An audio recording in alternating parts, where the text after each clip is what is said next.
What's the problem with social communities today? Two words: big corporations. 10 years ago, social communities weren't about just making money. Social communities were about people connecting with people all over the world, sharing ideas, sharing interests, sharing creativity. I think a lot of that has gone away with the big corporations who are just out to make money and will do what it takes without really caring, without really being in touch with its members today.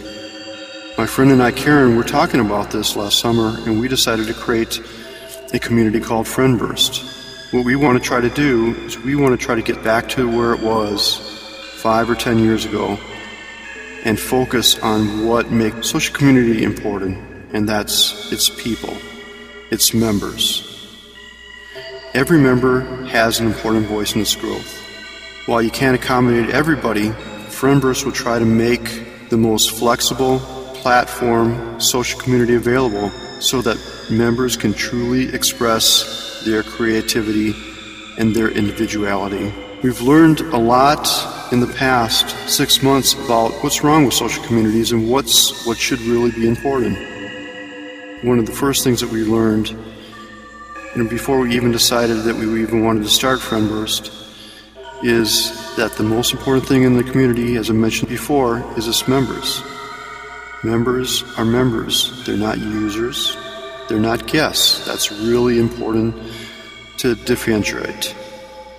And it's really important for management of any social community to understand.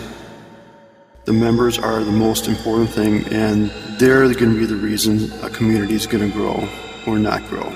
And as we do grow, my goal is to stay in touch with our community and embrace the membership.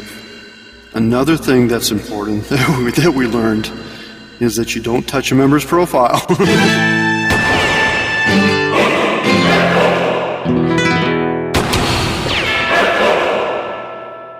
At FriendBurst, we have seen people literally spend hours and hours and hours dicing up and sprucing up and creating the most beautiful, outstanding profiles you can even imagine.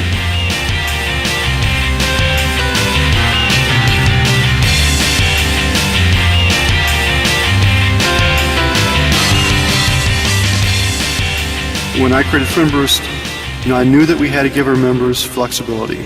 So I've given our members the ability to actually change a lot of the elements in the profile and even add CSS to their profiles.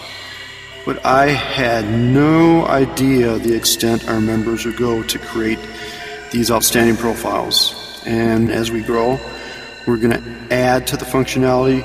We're going to add to the ability for our members to enhance and create even better profiles in the future. We're not going to take any of that away.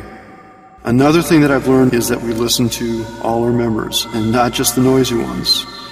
The noisy ones tend to get what they want because they make the most noise and they're a little bit, to be honest, pushy. Where the quieter ones, they just kind of go away. And we don't want that. We want to make sure that all our members are heard, that they realize that we are really in touch with their needs, and we will do what it takes or what we can to help everybody and not just a certain group of people in our community. Because our goal is really to build a truly international community of people that can really get together, connect, and really share. Another thing that's important at FriendBurst that you don't really get at other communities is that it is really important to be helpful. Customer service is just so important. We might not be able to get to everybody within 5 or 10 minutes or even 24 hours, but it's important to communicate and let people know what's going on. If there's a problem with the system, let people know up front. If we know that we need to go down for maintenance, let people know, because FriendBurst is really about its members, and it's so important that the management of FriendBurst communicates and let people feel that FriendBurst is really about them. So communication with the members as to what's going on and everything is really important, and also to be very helpful. Now, where are we going to be a year or two from now? I really don't know. Maybe we'll stay a small community. Maybe we'll grow really large.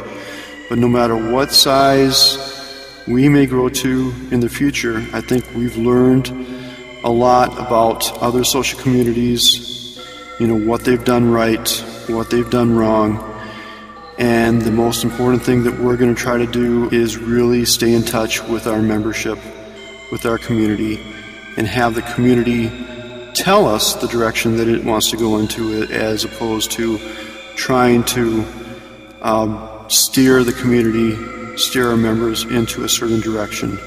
Sure, we have to make money, but I think there is a good balance between making money so that we can survive and making money so that we can build more features and the effect that it's going to have on our membership.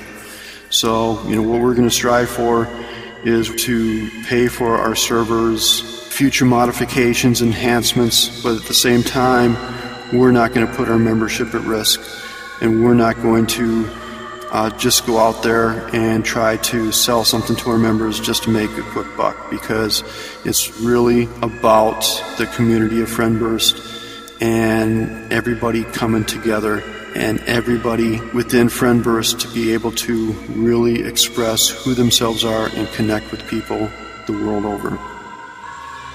That's just a little bit about FriendBurst and our direction and where we're going, and I hope to see everybody there soon. Thank you.